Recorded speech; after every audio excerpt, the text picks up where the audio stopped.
மீண்டும் திண்ணைக்கு உங்கள் அனைவரும் அன்போடு வரவேற்கின்றோம். திருப்புமுனை ஆகுமா ஆர்கே நகர் இடைத்தேர்தல் என்ற தலைப்பில் நான் பேசிக் கொண்டிருக்கின்றோம். திரு ராமசுப்ரமணியன் அவங்க திராவிட கட்சிகள் ஒவ்வொரு கருத்துக்களை முன்வைக்கிறாங்க, இரு அணிகளும் வெவ்வேறு கருத்துக்களை முன்வைக்கிறாங்க.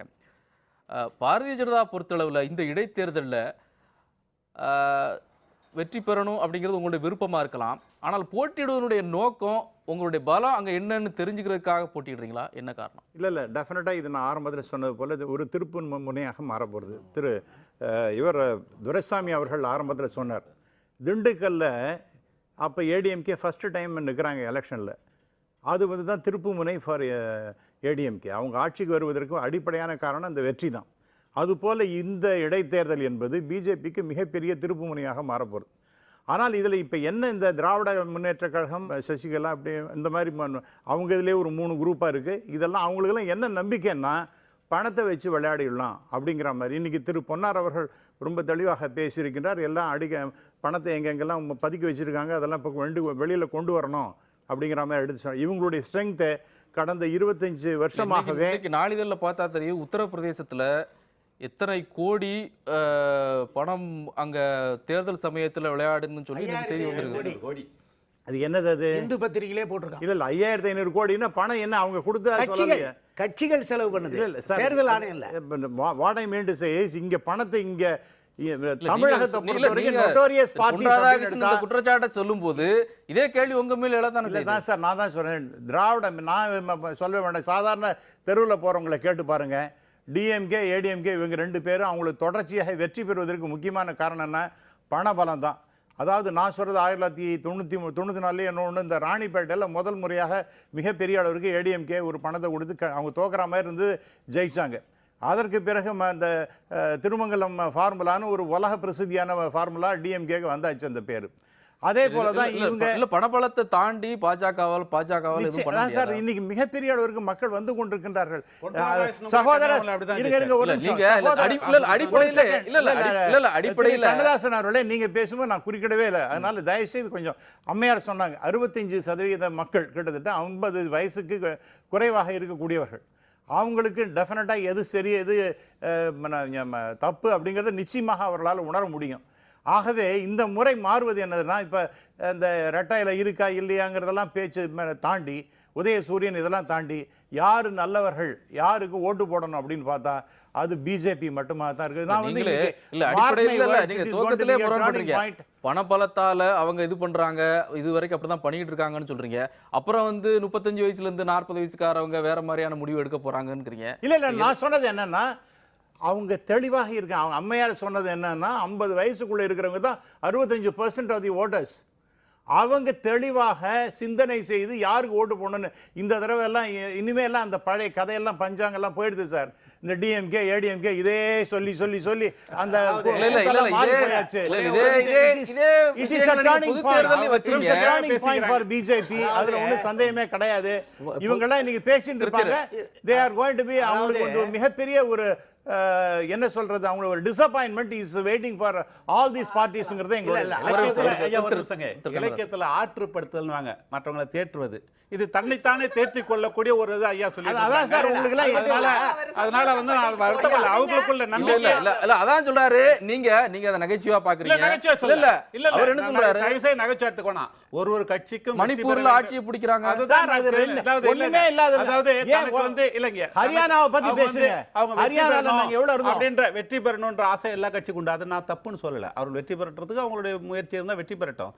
மக்கள் வந்து தமிழகத்தை பொறுத்தவரை என்ன தமிழகத்துல என்ன பெரிய ஒரு அந்நிய சரி சொல்லுங்க சொல்லுங்க. உங்க கட்சி ஒரு அந்நிய கட்சியாகத்தான் தமிழ் மக்கள் இதுவரை புரிந்து கொண்டிருக்கிறாங்க தவிர தங்களுக்கு ஒரு உரிமையான கட்சியாக என்றைக்கு இவர்களை நினைக்க போவதில்லைன்றதான் தமிழக மக்களுடைய மனநிலையாக. சார் இது என்ன விதத்துல நான் என்ன ஒரே கேட்கிறேன், அது கிளாரிஃபை பண்ணிட்டோங்க நண்பர்.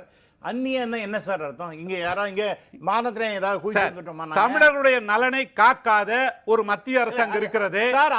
பிரச்சனையாகட்டும் எந்த பிரச்சனையாகட்டும் இங்க தமிழகத்தில் திட்டமிட்டு தமிழக நலனை புறக்கணிக்கக்கூடிய ஒரு கட்சி. அப்படி கேட்டா நம்ம மறுபடியும் கேட்க வேண்டி வரும். இதே தேசிய கட்சியோட கூட்டணியில் இருக்கக்கூடிய காங்கிரஸ் நீங்க கூட்டணியில் இருக்கிற போது தமிழக நலனை பாதுகாத்தார்கள் அப்படிங்கிற கேள்வி எழுமா இல்லாத. ஒரு நிமிஷம் வருகின்றது ஒரு நிமிஷம் ராமசாமி. ஆனா அவர் மட்டும் சொல்வார் யாரும் பேசும்போது பேசக்கூடாது. ஆனா அவங்க மட்டும் பேசுவாங்க. திரு ராமசுப்ரமணியன் இல்ல நீங்க மட்டும் யாரும் பேசினா பேசாதீங்க. ஆனா நீங்க மட்டும் குறுக்க சொல்லுங்க. சொல்லுங்க. சொல்லி முடிங்க. ஒரே நிமிஷம். அதாவது திராவிட முன்னேற்ற கழகத்தை பொறுத்தவரை மத்தியில் எந்த தேசிய கட்சி எங்களை பற்றி ஒரே பார்வை தான், அடிப்படையாக புரிஞ்சுக்கணும். ஆனால் திராவிட முன்னேற்ற ஆட்சியில் இருந்த பொழுதெல்லாம் காவிரி நீர் ஜூன் 12 ஆனால் திறக்கப்பட்டு வந்திருக்கிறது. திராவிட முன்னேற்ற கழகம் அண்டை மாநிலத்தோடு நல்லுறவை வைத்துக்கொண்டு அதை செயல்படுத்தி இருக்கிறது. ஆனால் இந்த அளவிற்கு மோசமாக காவிரி மேலாண்மை வாரியம் அமைக்கிறதுல இவங்களுடைய நிலைப்பாடு என்னவா இருந்தது? நீதிமன்றத்தில் இருக்குன்னு சொன்னாங்க. ஏன் இதே ஜல்லிக்கட்டு பிரச்சனை நீதிமன்றத்தில் தான் இருந்துச்சு. ஒரு மக்கள் எழுச்சிக்கு பின்னால் அது வர முடிஞ்சதா இல்லையா? அதனால நான் என்ன சொல்றேன், மக்களுடைய பிரச்சனைகள் என்ன என்பதுதான் முக்கியம். மக்களுடைய வாய்ஸ் தான் முக்கியம். வாய்ஸ் பாப்புலர் என்று சொல்வார்கள். அந்த மக்களுடைய பிரச்சனை வாய்ஸ் தான் இங்க முக்கியம் தவிர மக்களுடைய அவர் ஒரு லாயர், லீடிங் லாயர், அவர் ஒரு அவார்ட் எல்லாம் இன்டர்நேஷனல் அவார்ட் வாங்க போறார். அவர் தப்பா பேசிட்டு இருக்காரு. அவர் அங்க நடந்த காவிரி மேலாண்மை வாரியம் அமைக்க முடியாது. காரணம் அந்த சுப்ரீம் கோர்ட் நீங்க நிறைய விளக்கம் சொல்லிட்டீங்க. Parliament alone has the authority அப்படிங்கிறது அவருக்கு நல்லா தெரியும். அதே நீங்க மாத்தி சொல்லியிருக்கீங்க, மறந்துடக்கூடாது. பொதுவாக தமிழ்நாட்டில் எந்த தேசிய கட்சியாக இருந்தாலும் அது செல்ஃப் எடுக்காது. ஏன்னா ஒன்று, ஒரு தேசிய கட்சின்னு சொன்னாக்கா அந்த மாநில தலைமை என்பது வலிமையாக மக்கள் முன்னால் தோற்றமளிக்கப்பட வேண்டும். பிரதமர் இந்திரா காந்தி காலத்திலிருந்தே மாநில தலைமைகள் நீர்த்து போக செய்த காரணத்தினால தான் காங்கிரஸ் படிப்படியாக சரிவை சந்தித்து கொண்டு வந்தது.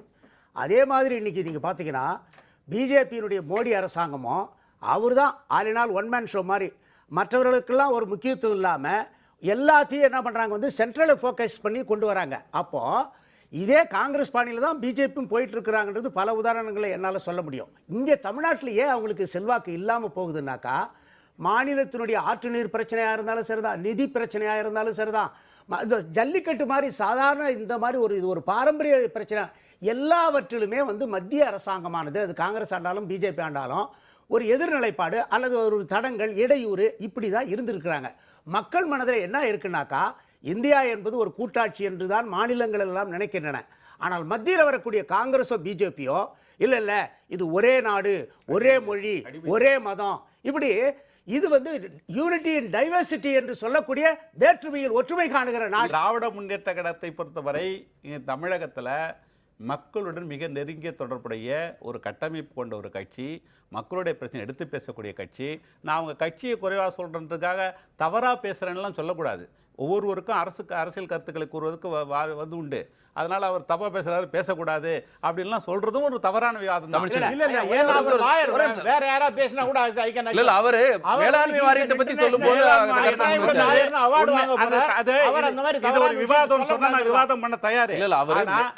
நான் மேலோட்டமா தான் சொல்லிட்டு போனேன், அதுக்கு விவாதம் பண்ண தயாரு. அதுக்குள்ள போக வேண்டாம். அதுக்காக தான் நான் அது மேலோட்டமா சொல்லிட்டு தமிழ்ச்செல்வி ஒரே நிமிஷம். பணம்னு சொன்ன உடனே எனக்கு ஒரு பாயிண்ட் வருது. இவர் தினகரன் இன்னைக்கு ப்ரூவ் பண்ணணும்ன்ற ஒரு கட்டாயத்துல இருக்கிறாரு. இறக்குமதி செய்யப்பட்டவர் அவர், சரிங்களா? அவர் அந்த ஊரு அந்த தொகுதி வாசியே கிடையாது. சோ அந்த ப்ரூவ் பண்ணணும்ன்ற கட்டாயத்துல என்ன வேணா தன் கிட்ட இருக்கிற பலம், நீங்க ஒரு தொகுதி அந்த தொகுதியில இருக்கிறவர் தான் அங்க போட்டியிடணும்னு ஒண்ணும் கட்டாயம் இல்ல. அதுதான் நான் சொல்ல வரேன். அதை விட பெட்டர் கேண்டிடேட் ஆச்சே. 96 நிக்கும் பொழுது 160 கிலோமீட்டர் கனடா அண்ணனுக்கு தெரியும். இல்ல அதான் சொல்றேன், அது ஒண்ணும் அப்படி கட்டாயம் இல்ல. அதனால ஆண்டிபடம் தொகுதியில போய் 160 கிலோமீட்டருக்கு அண்ணாண்ட போய் நின்னு வெற்றி பெற்று, அதாவது மாநில பொறுப்புல இருக்கிறவங்க எங்க வேணாலும் நிப்பாங்க. அவங்க எல்லா பலமும் அவங்க கிட்ட இருக்கு. இன்னொன்னு சொல்ல கேட்டுங்க, நான் முடிச்ச உடனே பேசுங்க, தாராளமா பேசுங்க, யாரும் வேண்டான்னு சொல்லல. அதனால எல்லாம் அந்த கட்டாயத்துல இருக்கறனால நல்லா விளையாடுவாங்க, எல்லா பலத்தையும் போட்டு விளையாடுவாங்க இவங்க, சரிங்களா? ஆனா மக்கள் நம்பறதுக்கு தயாரா இல்லன்றதை அவங்க தெரிஞ்சுக்கணும். சோஷியல் மீடியால எல்லாமே இவங்க வைக்கக்கூடிய குற்றச்சாட்டுகள் ஆர்கே நகர்ல எதிரொலிக்கும் நினைக்கிறீங்களா? கண்ணதாசன் தான் பாடுவாரு, விளம்பரத்தாலே உயர்ந்தவன் வாழ்க்கை நிரந்தரமாகாதுன்னு. அது மாதிரி இந்த வதந்திகளை வச்சு அரசியல் வாழ்க்கை நடத்தலாம்னு நினைக்கிறாங்க பாருங்க. இது உருப்படாது. இந்த தேர்தல் அது நிரூபிக்கப்படாது. நீங்க பேசும்போது நான் பேசுறேன், கொஞ்சம் தயவு செய்து நிறுத்துங்க. அதாவது ஆர்கே நகர் தொகுதியை பொறுத்தளவில் எங்களுடைய கழகத்தினுடைய துணை பொதுச்செயலாளர் தினகரன் அவர்கள் இன்றைக்கு போட்டியிடுகிறார்கள் என்றால் எங்களுடைய கட்சியே எங்களுடைய கட்சிக்கான ஒரு அங்கீகாரத்தை நாங்கள் பெற வேண்டிய நேரம் இது. அதனால் நாங்கள் எல்லாரும் அங்கே கவனம் செலுத்தி தான் தீரணும். அப்படி பார்க்கும் பொழுது அவர் திடீர்னு அரசியலுக்கு வந்தவர் அல்ல. 99லேருந்து அம்மாவால் அடையாளம் காட்டும் நாடாளுமன்ற உறுப்பினர், ராஜ்யசபா உறுப்பினர், கட்சி பொருளாளர், இருக்க அவர் கட்சியினுடைய முடிச்சோட வேற அனைத்து ஒருத்தர் பொறுப்புகளிலும் இருந்திருக்கிறாரு. அவர் உயிருடன் இருக்க வரை கட்சியில் சேர்த்துக் கொள்ளப்படலாம், இல்ல, அதையும் சேர்த்து சொல்லுங்க. ஏங்க எங்க கட்சி பொறுத்தவரை உங்களுக்கு தெரியாதுங்க. ஒருத்தர் சேர்ப்போம் 6 மாசத்துல நீக்குவோம், அப்புறமேட்டு சேர்ப்போம் ஒரு மாசம் டைம் கொடுத்து, கடைசியில இதெல்லாம் வந்து இல்ல, இயல்பா நீங்க இருக்கிறதா? யார் முதல்ல இல்ல இது இல்ல இது நீண்ட இடைவெளி இல்ல, கடைசியில நீண்ட யார் காலம். முதல்ல நிக்கிறான்றதான் முக்கியம். எங்களுக்கு ஏன் தேசிய கட்சிகள் மேல ஒரு அவநம்பிக்கைன்னா, ஒரே ஒரு உதாரணம் சொல்றேன். நெய்வேலியில நிலம் கொடுத்து இன்றைய வரல வேலையும் கிடைக்கல, காம்பன்சேஷன் கிடைக்கல, அவங்களுக்கு மாற்றிடமும் தரப்படல. அந்த மாதிரியான ஒரு நெய்வேலி பகுதிக்கு 550 கோடி ரூபாய் மத்திய அரசாங்கம் அந்த புனர்வாழ்வுக்காக ஒதுக்குறாங்க. என்ன பண்ணாங்க தெரியுமா அண்ணனுடைய கவர்மெண்ட், மோடி அரசாங்கம்? அந்த 550 கோடி ஒரிசாவுக்கு திருப்பி விட்டாங்க. இது ஒரு பானை சோற்றுக்கு ஒரு சோறு பதம். இப்படித்தான் இன்றைக்கு எங்களுடைய நிதியமைச்சர் இருங்க, ஒரே ஒரு முடிச்சிடறேன், 67,000 கோடி ரூபாய் நிலுவை இருக்கு, மத்திய அரசாங்கம் கொடுக்க வேண்டிய நிலுவை இருக்கு, அந்த தொகையை தயவு செஞ்சு கொடுங்க அப்படின்னு கேட்கிறோம். ஆக இப்படி மாநில அரசாங்கங்கள் வைக்கிற கோரிக்கையெல்லாம் மத்தியில் யாராண்டாலும் நிராகரிக்கிறார்கள் என்ற காரணத்தினால தான் மக்கள் தேசிய கட்சிகளை நிராகரித்து விடுகிறார்கள். இதான் உண்மை. தேசிய கட்சிகள் சார்பா பேச விரும்பல. ஆனா ப்ரொஃபசர் அண்ணன் சொல்றாரு, பாஜகவையும் காங்கிரஸையும் கடுமையாக விமர்சிக்கிறாரு. அவரோட முதல்வர் தான் எடப்பாடி பழனிசாமி. அவர் வந்து இந்த 5 மாநில தேர்தலுக்கு என்ன லெட்டர் எழுதுறாரு? உங்களோட கடுமையான உழைப்புல வெற்றி பெற்றிருக்கீங்கன்னு மோடிக்கு கடிதம் எழுதுறாரு. தனிப்பட்ட முறையில் ஒரு ஃபோனில் பேசணும்னு சொல்றாரு, கடிதம் எழுதி இது பண்றாரு. இவர் அவங்க அதை பற்றி குறை சொல்லலை, என்றாலும் அவங்களையும் சேர்த்து சொல்றேன். பன்னீர்செல்வமும் அதே மாதிரி தனியாக பண்றாரு. எடப்பாடி பழனிசாமி இவர் பஞ்சாப் முதல்வருக்கு ஒன்றுமே சொல்லலை, பட் மோடிக்கு மட்டும் வாழ்த்து தெரிவிக்கிறாரு. ஆனால் தீரன் வந்து கடுமையாக மாநில கட்சிகளோட தேசிய கட்சிகளோட இதை வந்து கடுமையாக அட்டாக் பண்றாரு. இல்ல தேசிய கட்சியில மாநிலத்துக்கு செய்யாதனால மக்கள் ஏத்துக்கறேன்னு சொல்ல வரேன். ஓகே, அப்படிப்பட்ட தேசிய கட்சியோட முதல்வருக்கு எடப்பாடி பழனிசாமி ஸ்பெஷலாக தேங்க் பண்ணி உங்கள் கடுமையான உழைப்பில் நீங்க வெற்றி பெற்றிருக்குன்னு அவரை சிங்கிள் அவுட் பண்ணி அவரை புகழ்ந்து இது பண்றாரு. காரணம், தமிழ்நாட்டில் வந்து தேசிய கட்சி எப்படியோ மோடி தலைமைக்கு வந்து 18% வாக்குகள் வந்து இந்த மக்களவை தேர்தலில் கிடைக்க தான் செய்யுது. இன்னும் அதில் ஒரு வித்தியாசமாக அந்த ரிசல்ட் நீங்கள் ஆராய்ந்து பார்த்தீங்கன்னா, அந்த மோடி தலைமை கிடைச்ச வாக்குகள் வந்து சட்டமன்ற தேர்தலில் அதே பாஜக கிடைக்கல. ஆனால் அந்த வாக்குகள் வந்து திமுக கழகத்தின் கருணாநிதி தலைமைக்கும் மோடி தலைமைக்கும் இடையில காமன் ஓட்ஸாக இருக்குது.